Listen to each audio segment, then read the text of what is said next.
And welcome once again to the Sports Beat with Richard Holdridge.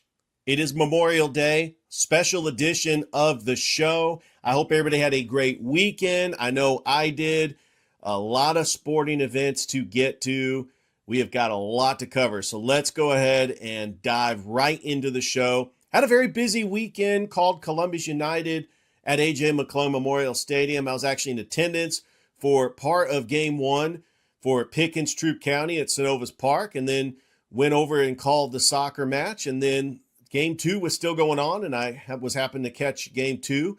And Troup County, they put up 8 runs in that 7th inning to force a winner-take-all Game 3, which will take place at 6 o'clock tonight at Synovus Park.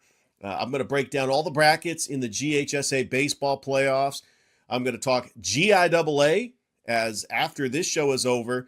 I'm going to be headed over to Macon to call the soccer championships for the GIAA, and then going to continue on to Statesboro to call the baseball championships for the GIAA, and I'm really looking forward to that. Going to talk NBA Conference Finals. The Knicks are 1 win away from reaching the NBA Finals for the first time since 1999. Going to talk about Angel Reese getting a big buzzer beater for the Atlanta Dreams. They're having a fantastic season so far. Going to talk Braves, Clean Stones, United, Columbus Lions are on a bye. So much to get into, so let's go ahead and dive right into the show. How is everybody doing? I've been doing this show for about 6 years now. And as I continue to grow my audience, I try to do a video podcast, which I could put on my social media. And it's been getting a lot of traction. I've been putting up clips on Instagram, trying to get some clips of some of the best sound bites of the show. But as I continue to grow this audience, I know that there is something missing in the dynamic of my podcast, and that is the guests. I have reached out to several of the guests that's been on the show before, and I would love for them to come back on. And this show is also on WQVZ, Mission Radio, 1700 AM from 8:30 on Sunday nights. You can catch that. As you know, I was on WQEE for 3 years, and so it's just reaching out to Ryan O'Neill, who's really been gracious to me, and saying, hey, if you got a slot, I'm willing to let you have my show on your slot if you have a slot available. And so, he's been good to me, and I appreciate that. But there's been a lot of movers and shakers. I've been doing a lot of big-time things with Georgia Alabama Sports Live and with Sports Visions, which I'm truly proud of. And I just wanted to take some time out of my busy schedule and do a podcast, because you can always hone your craft and get better at what you are doing. Take it from the best, the people from this area that went on to do podcasts. I'm not just talking about Josh Pate. Everybody knows about Josh Pate. I'm talking about Bryce Kuhn. I'm talking about Matthew Sanchez. I know he's not sports, but what he's doing is fascinating. And quite frankly, Thrift Behringer can do a podcast, and it would sound amazing, because he's great by himself. When he used to do Unsolicited Hot Sports Take, that was incredible. Cam Lindsay starting a podcast. I mean, if you want to do this because you love talking sports, why not do it? There's nothing stopping you.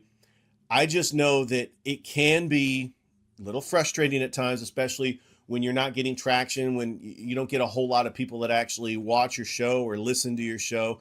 But still continue to do it, because the more you do it, the better you are going to get at it.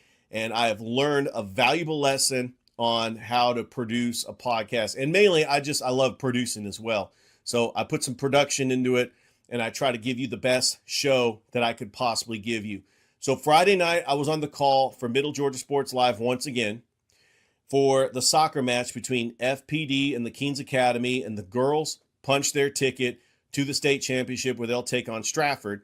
I'll talk about that later in the show. But a young up-and-coming broadcaster, Trent Jackson, he's young, he's energetic, he's got passion, he's got knowledge of sports. I admit we both kind of went off a tangent. We do have good chemistry on the air, but the randomness and not sticking to soccer, I'm guilty of. But I thought that it was fun. We had fun on the broadcast. And if you're not having fun doing this, then why are you doing it? I have fun because I can talk about the history of things. I can go down a rabbit hole and say some random sports facts, and I really have fun doing that. But I can understand that it can be frustrating with people when they don't want you to go off on a tangent, and I get that. But hey, it's a lesson learned. We had fun regardless. I appreciate Middle Georgia Sports Live for allowing me to be on their platform, and I'm really starting to get into making sports. I think that as I do this podcast, I'm strongly considering including Macon. I really do, because I'm really invested in sports over there. But podcast is strictly Columbus. I'm focused on Columbus, but I'm glad that the Macon community has embraced me with open arms. Because, man, we could go off on a tangent and talk Mercer basketball. We could talk, the Georgia Sports Hall of Fame. Just there's so much to talk about in Macon. But hey, I'm going to break down the baseball championships for the GHSA. Today is the day. It is winner take all we've got 4 champions that still need to be crowned today.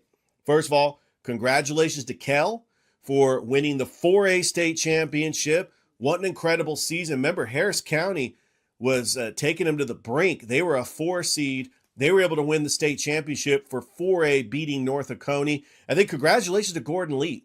Gordon Lee got a winner-take-all Game 3 on Saturday afternoon against Vidalia at Synovus Park. It was an incredible atmosphere. And Gordon Lee from Chickamauga ends up winning the Class 1A Division I state championship.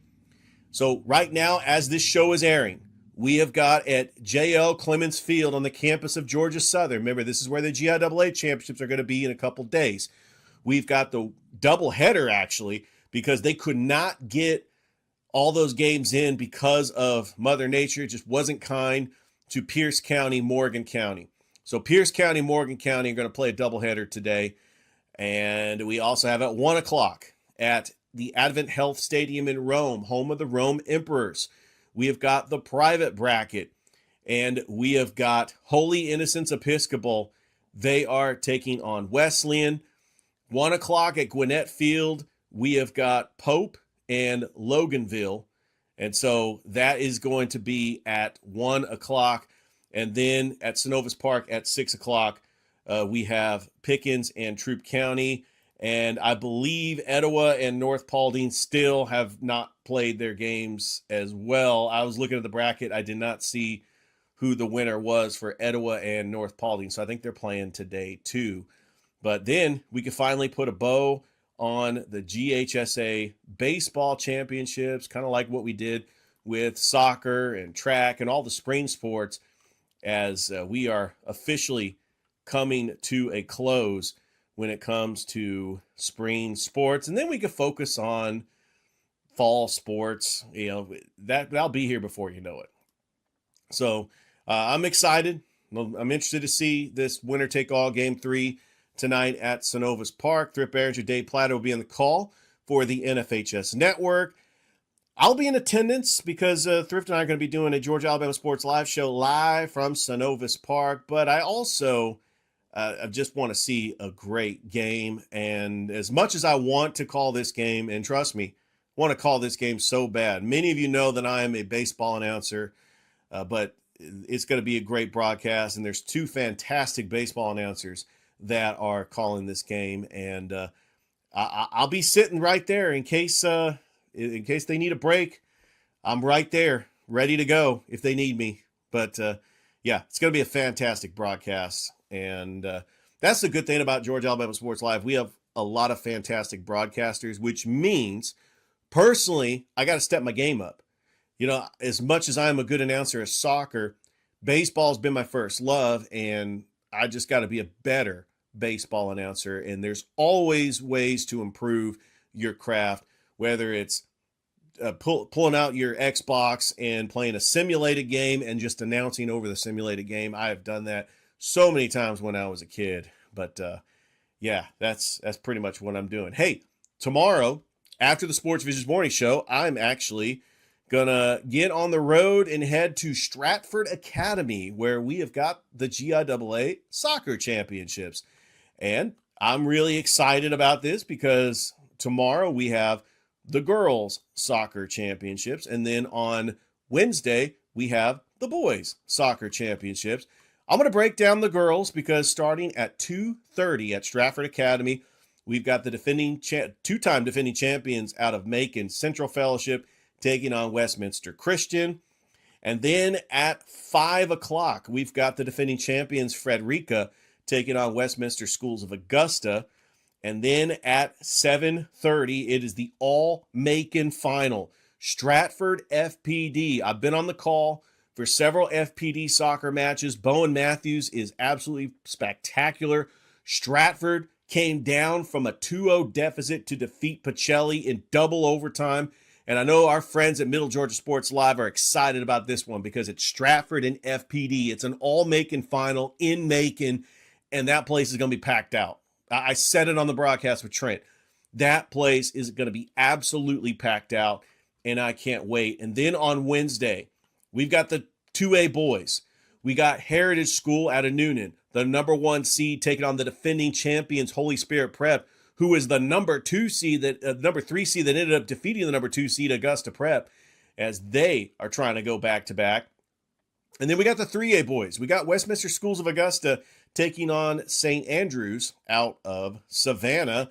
And then finally, we got the 4A boys, the Brookstone Cougars, led by Coach Elton Siraj and his team that has one of the most dynamic goal scorers I've seen in this area, E.J. Siraj, his son. They are taking on the Cinderella team, really, the 8th seed Fulton Science Academy out of Atlanta, who got an upset over Pacelli, and then they got an upset on the road against Tallulah Falls. So they have been on the road this whole time, and they're going to be taking on Brookstone, a team that only won 4 games last year. So that is going to be the soccer playoffs.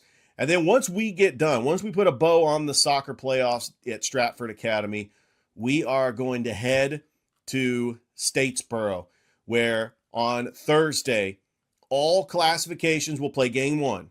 Friday, all classifications play game 2.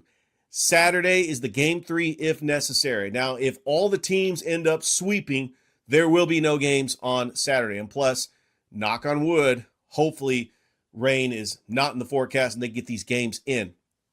Let's talk about the single A, as we've got Citizens Christian. And Citizens Christian, I mean, you talk about an incredible season that they have had. They are, as I'm looking at the bracket, going to be taking on the winner of, actually, they're taking on Vidalia Heritage. So they're going to be taking on Vidalia Heritage. Over in the 2A bracket, we have got Heritage, and they are going to be taking on Gatewood. And then over in the 3A bracket, we have got Valwood, and they are going to be taking on Frederica. And then finally, in the 4A bracket, we've got the all-Macon final, FPD and Stratford. Are you kidding me? That is going to be an incredible matchup in Statesboro. And the only thing about that kind of makes it doesn't have that Macon feel to it is because it's in Statesboro. Now, if it was in Macon, it would be huge. But you know the Macon fans are going to travel to that. So I see that's going to be just a great atmosphere. And you can catch all these games on GIAA.tv. I'm really excited I get to be a part of the GIAA TV family. And, oh, man, sign me up for that. That is going to be absolutely incredible. Don't forget to watch Inside the GIAA. I do have a soccer segment with the Stratford soccer coach, Ian Jones. Thrift and Brett, they do an incredible job talking about everything else that's going on in the GIAA. And I'll be honest with you, because the one thing I love about this is that this is all a team effort. And we've got some incredible broadcasters at Georgia Alabama Sports Live and at Middle Georgia Sports Live. And we're collaborating on this because we want to give you the best product possible. And that's why I'm honored to be a part of GIAA.tv. All right, let's take a break. When we come back, I'm going to break down the conference finals for the NBA.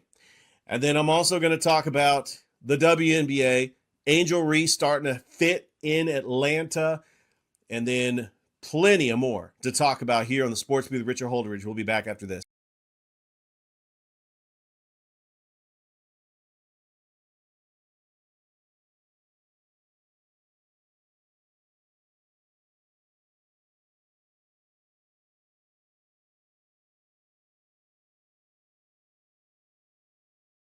And we are back here on the Sports Beat with Richard Holdridge. Hey, Columbus United FC, they got a 2-2 tie against the Swarm, and I was on the call for Sports Engine Play, and Columbus United had a 2-1 lead on a go-ahead goal by Nick Gettridge, but the Swarm ended up coming back, and they do get a point, so Columbus United is 1-0-3 on the season as they have had 3 ties.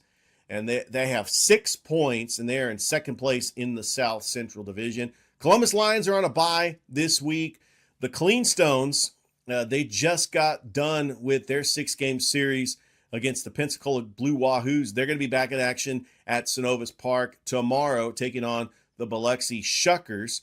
And I'm excited because we've got 80s night on Friday, and then we've got the Columbus Scramble Dogs. They're going to wear the Scramble Dogs uniform on Saturday. They're going to be called the Scramble Dogs just for one day. And I really think this is a really cool promotion. That team that Pete Lavin has is absolutely incredible. We had Caleb Baum on the Sports Visions morning show earlier this morning. And just the footwork and trying to get everything ready, especially with rain in the forecast, trying to shift things to the right if possible, but also Mondays are typically their days off. So the fact that they have a winner-take-all game 3 at Synovus Park, and they're going to have to turn around and have a 6-game home series against Biloxi. And I've only been once to a Cleanstones game this season, but once I'm done with the Macon and Statesboro trip, I plan on making it there a couple of more times, especially in the month of June, as we've got a couple more home series coming up in the month of June. All right, so we talked about the Lions having a bye. They are going to be on their next home game is actually against the Mississippi Wolfpack. They're going to be on the road, taking on the Mississippi Wolfpack. Their next home game is June the 6th. It's military night. They're going to be taking on the Carolina Predators. And on indoor football note, I do want to bring this up because Athens is getting an IFL team. For those of you that don't know, the Indoor Football League, this is a league I was hoping the Columbus Lions would be in because this is where the Jacksonville Sharks are. And many of you know my ties with Jason Gibson, the former Columbus Lions head coach. I just want to see the Columbus Lions play the Jacksonville Sharks. One day, it's going to happen. He meant a lot to this city. And when he left to be the coach at Jacksonville, it felt like there was an emptiness, but the Lions bounced back and they're now better than ever. But I would love to see that matchup. But Athens, they got that beautiful arena, Atkins Arena, home of the Athens Rock Lobsters. The Rock Lobsters are making moves. They're now going to be in the SPHL. Now Athens is going to get an indoor football team. I tell you, Athens is growing. They're not just a city that's, affiliated with the University of Georgia. They're trying to become their own brand and be that city that can host sporting events that have nothing to do with Georgia. So I like that idea. I really think that Athens is going to do well. I want to see maybe the Columbus Lions play this Athens team in the future or possibly play the Jacksonville Sharks. Look, the Lions are in a good league right now. The AAL is good for them right now, but I really think that if the Lions win a championship in this AAL league, that they did jump ship and went to the NAL last year. They took a step back and went to the AAL. The IFL is another league that they could possibly consider going into, especially with those rivalries with Athens and Jacksonville. Who knows? Maybe Macon could get an indoor football team in the future. But that's neither here or there. I really think that there's a possibility, and I would love to see it. I mean, absolutely. It would be great just for the city of Columbus just to have these rivalries. All right. While this show is airing, I do want to say that they will have the selection show for the NCAA baseball tournament. 64 teams. The top 16 teams will host regionals, and really the top 8 teams, if they can win their regional, are going to host the super regional. Right now, we got 4 local teams that are nationally ranked, including Georgia Tech, Georgia, Auburn, and Alabama. I believe they're all going to be hosting regionals. I honestly think that Georgia has such a talented team that they could get to the College World Series for the first time since 2008. They've had some slip-ups. They have lost in disappointing fashion in the super regionals. But I honestly think that, especially with the future Golden Spikes winner in Daniel Jackson, I really think that the Georgia Bulldogs can get to the College World Series, as well as Auburn. Auburn's another team that I think they can get to the College World Series. Georgia actually winning the SEC championship and the tournament for the first time in school history. And then also, when it comes to college baseball, right now, UCLA, they won the Big Ten. They actually have probably going to be the number one overall seed. I think Georgia Tech, they're going to end up hosting a regional. Georgia Tech ends up winning the ACC. So there's a good shot that Georgia Tech can get to the College World Series. But let's take a look at the projected bracket. I love bracketology. Many of you know that when it comes to college basketball, I love the bracketology show where they actually have the selection show. That's coming up at noon. And I'm definitely going to take a look at it and see who's going to be in Georgia's bracket. I know that there's going to be some lower tier conferences that are going to be in the bracket. I'm really excited just to see how that looks. But let's go ahead and switch gears. Now let's talk NBA playoffs, because I tell you what, this San Antonio Oklahoma City series is going to go 7 games. San Antonio, they bounced back and they got the 103-82 victory over OKC. Playing at home, they needed this win because Oklahoma City, you cannot allow them to go up 3-1. And OKC, the defending champions, that they want to try to go up 3-1 to take it back to OKC. I still think that OKC wins Game 5.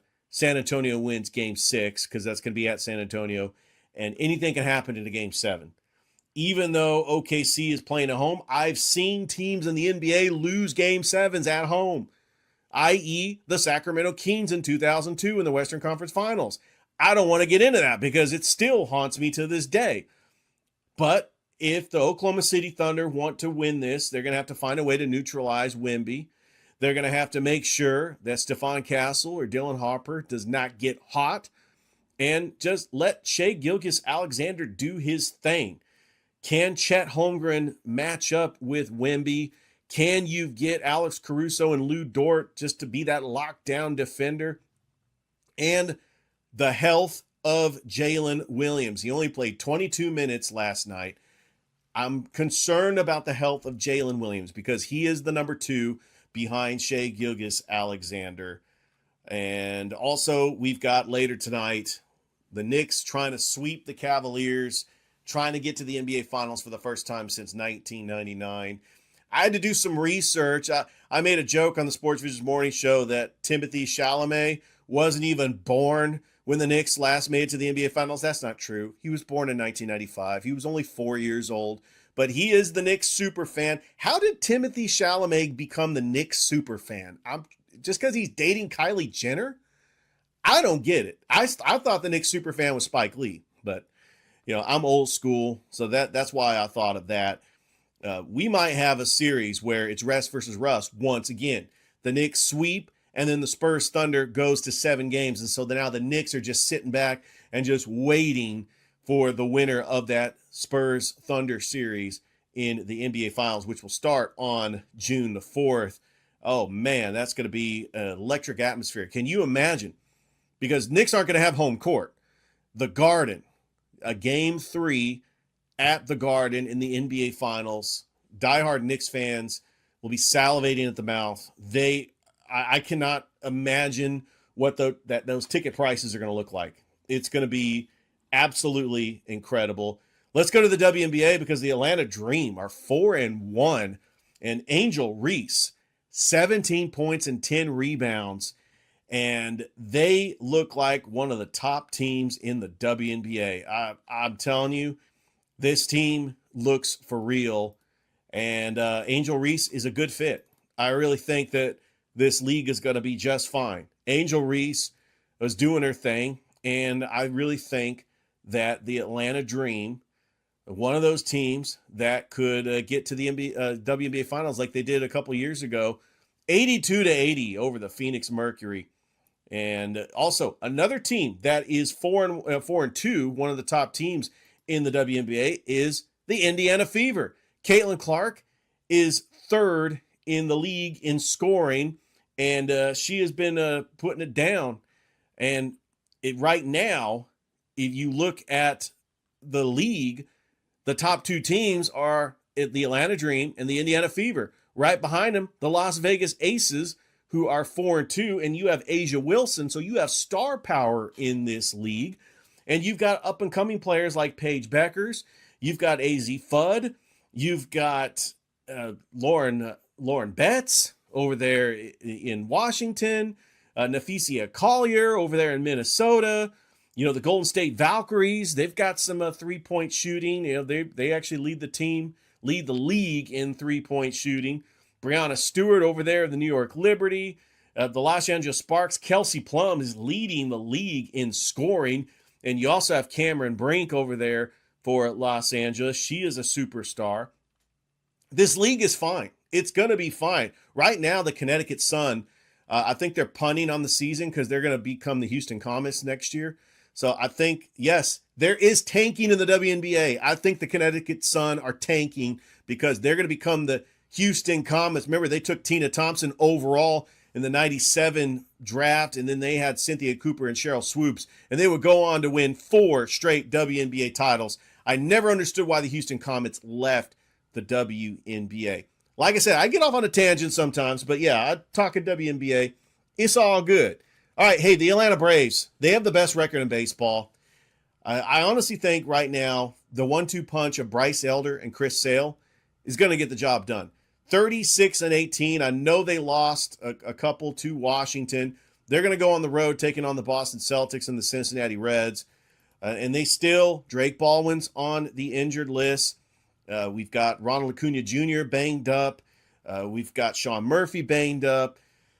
But this team is going to be fine. They just got to continue winning. Some of the players that's really stood out for the Braves, Michael Harris, looks like he could be an all-star. He's got 11 home runs with 29 RBIs, batting .289.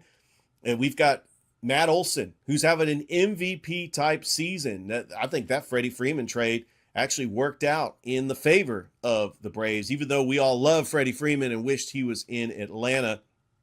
Can't have it both ways. It was time to move on from Freddie. We got Matt Olson. He's playing like an MVP caliber player. But the health of Ronald Acuna Jr. is really starting to concern me. Hopefully, you know, he came in coming from that injury. He is yet to have a hit in that Washington series when the Braves lost 2 out of 3. And so I'm a little concerned about Ronald Acuna Jr., but hopefully, you know, he can get back to his MVP ways. And the Atlanta Braves, pretty good series coming up on the road. They'll be back at home next week taking on the Toronto Blue Jays. Why don't we take a break? And then I'm going to close out this segment talking everything World Cup. I'm going to break down all the matches. They're going to be in Atlanta, and I'm going to talk about when the United States is going to play and who could win this thing. Because right now, Argentina is the defending champions. France won it in 2018. Who can win the World Cup, and how far can the United States go? You don't want to go anywhere. It's a Sports Beat with Richard Holdridge. We'll be back after this.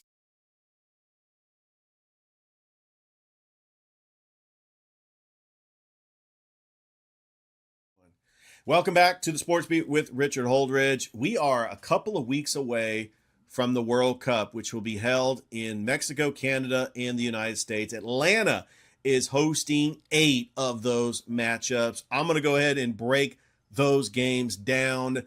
Starting June the 15th, we got Spain taking on Cabo Verde. Now, Spain won the World Cup a while in 2010, and it was their first ever World Cup. They are one of the favorites to win another World Cup. They are a very talented team. taking on a Cabo Verde team that's not really ranked in the top, one of the top teams in FIFA. But remember, 48 teams are in this thing rather than 32. So that could end up a mismatch. You're going to see some mismatches in these group play. I honestly think that Spain could end up blowing them out. And I know that the first World Cup match in Atlanta, I know that fans might be disappointed that could end up being a blowout. June the 18th, we got South Africa, and I'm sure they're going to bring their vuvuzelas. Remember, they hosted the World Cup in 2010. South Africa taking on the Czech Republic. I've always been impressed with the Czech Republic. They're that European country that is, you got to keep your eye on them because they could be sneaky good. They've got some talented players over there in Europe. June the 21st, Spain is taking on Saudi Arabia. I honestly think this is another mismatch. Remember, no team from the continent of Africa or Asia has ever won the World Cup. In fact, no team from North America has ever won the World Cup. They've only been from two continents, South America and Europe, and that is it. So I don't know how good Saudi Arabia is, but that match is going to be on June the 21st. June the 24th, Morocco and Haiti. Now, Haiti is ranked 48th. Out of the 48 teams that are in the World Cup, they're ranked 48th. But Morocco, remember that incredible run in the 2022 World Cup where they got to the semifinals. If you want to get a chance to see Morocco in Atlanta, June 24th, that's the match you definitely want to take a look at. And then on June the 27th, we've got Congo taking on Uzbekistan. Uzbekistan is another team that could be good, that could get out of their group. And then we've got on July the 1st, we've got the round of 32. So there still is an outside shot that maybe we could see the United States in Atlanta, but I'm not sure because I don't know where they're going to pull out of that group. But then on July the 7th, we've got a round of 16 game. And then finally, Atlanta, get this, they're hosting a semifinal matchup. That semifinal matchup is going to take place on Wednesday, July the 15th. So 8 incredible matches that we could end up seeing in Atlanta. 5 of those opponents we already know. And then the last 3 matches are going to be in the playoffs. So the World Cup actually will kick off in the Group A first stage, June the 11th. Mexico taking on South Africa. This is going to be in Mexico City. We also have in Mexico as well, in Guadalajara, the stadium, we got Korea taking on the Czech Republic. And then on Friday, we've got a soccer match for the first time in history in Canada. Canada is taking on Bosnia. And then the United States on Friday, June the 12th, they are taking on Paraguay at SoFi Stadium in Los Angeles. And then at Levi Stadium, we've got Qatar taking on Switzerland. That's going to be Saturday, June the 13th. We've got Brazil taking on Morocco. That's going to be at Giant Stadium. That's going to be on Saturday. And then we've got Haiti taking on Scotland at Gillette Stadium. So those are the matches that we got. Another match up in Canada, Australia taking on Turkey. And then remember, that's Group D. So Australia and Turkey are in the same group with the United States. Let me look and see when the United States plays again. And remember, these games are going to be on Telemundo. They're going to be on Fox Sports. They're going to be on Peacock. Sometimes I like watching the Telemundo because Andres Cantor is my favorite soccer announcer. And he's incredible because he is known for stretching out the word goal, and he'll stretch it out for maybe like a minute. I really think it's a soccer technique. I'm a soccer announcer. That's a technique so where you can look down and see who scored the goal, find their number, give them credit. I really think that prolongs that so you can have time to look down at your roster like I'm doing right now. June the 19th, the United States takes on Australia at Lumen Field. So the United States are going to pretty much stay on the West Coast. I know a lot of soccer fans in this area a little disappointed that the United States is staying on the West Coast. And then they've got Turkey back at SoFi Stadium once again. That's going to be June the 25th. Come on, I've said this on the show last week. The United States has to get out of the group. They should win all 3 games. They should go 3-0 in the group and advance. There is no reason why the United States can't win this group. They are better than all 3 of those teams. And there's really not a group of death. I looked at all the groups, and I'm going to have some soccer experts on this show. I've talked to Tanya Chavez. I've talked to Eric Taylor. They want to come on this show and talk soccer. I'm not necessarily a soccer expert. I am a soccer fan, but soccer is not really my primary sport that I watch and love. I watch baseball, basketball, and football and hockey, and I love soccer too, but it's not my primary sport. There are people that religiously will watch a Manchester United game at 3 o'clock in the morning. They'll watch Premier, Liga MX, Bundesliga. They watch all those leagues that are overseas. And I'm an MLS fan. So I know I can't believe I'm admitting this, but I know one thing, and I've talked about this on the Columbus United Coaches Show, because we do talk a little soccer on that show. If the United States has to play Ghana in the first round, I'm a loss for words. I don't know what I'm going to do. But, yeah, what a show. Yeah, we even closed out the show talking about the World Cup. Don't forget that you can catch this show every Sunday night, 8 o'clock Eastern on WQVZ Mission Radio, 1700 AM. And I'm also found on my Facebook page. You can catch a replay of that on my Facebook page and on my YouTube channel. You can also listen to us commercial-free on Apple and Spotify. One more final thing before I close out the show. Just a heartfelt prayer goes out to the family of Dr. Leonard Boyd, who passed away last week. I got to know Dr. Boyd from the show I do on Monday nights on Hip Hop 106.5, Let's Talk with Greg and Friends. Later today on Let's Talk with Greg and Friends Facebook page, it's a special tribute to Dr. Boyd. I chopped up some of his best interviews, and I'll tell you what, he's truly going to be missed. He was just a genuine person. And some of these interviews, I started tearing up because just the emotional of listening to him again, he's going to be truly missed. And I can't believe he's gone. But today's show is going to be completely dedicated to Dr. Leonard Boyd. And I know that Dr. Greg Blue and Brandon Mays, we're going to continue his legacy and do more shows in honor of him. And we know that he is truly going to be missed. But it was an outstanding show. I got to get ready because I got to head to Synovus Park. Thrift and I are doing that Georgia-Alabama Sports Live show, trying to get some production on that. And then I'm headed to Macon and Statesboro. So everybody out there, and I mean this, have a great Memorial Day. We'll see you next week. And enjoy the rest of your day. Bye, everybody.